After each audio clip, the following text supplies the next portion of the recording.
Hi, Casey Hendrickson with Michiana's Morning News. Well, we know that we have an issue here with the Republican primary. Conservatives, not very happy.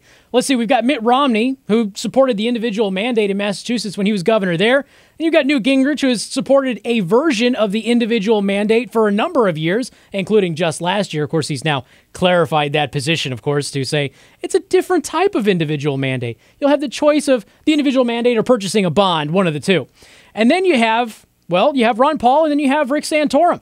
None of them have supported an individual mandate. Oh, wait a minute.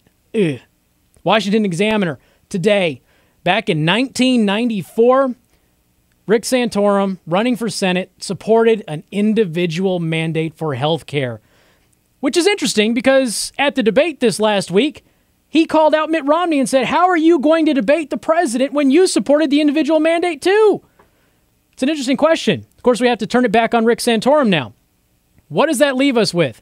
That leaves us with Mitt Romney, Newt Gingrich, and Rick Santorum all supporting a version of a type of Obamacare.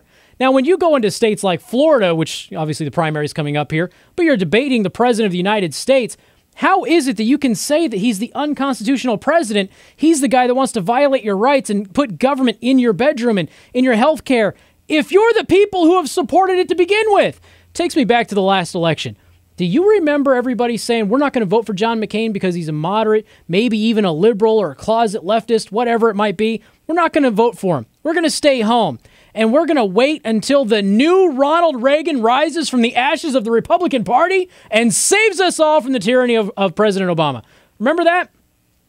Those people who stayed home, that percentage of Republican voters who stayed home, would have turned the tide, would have given McCain the presidency. Would he have been a great president?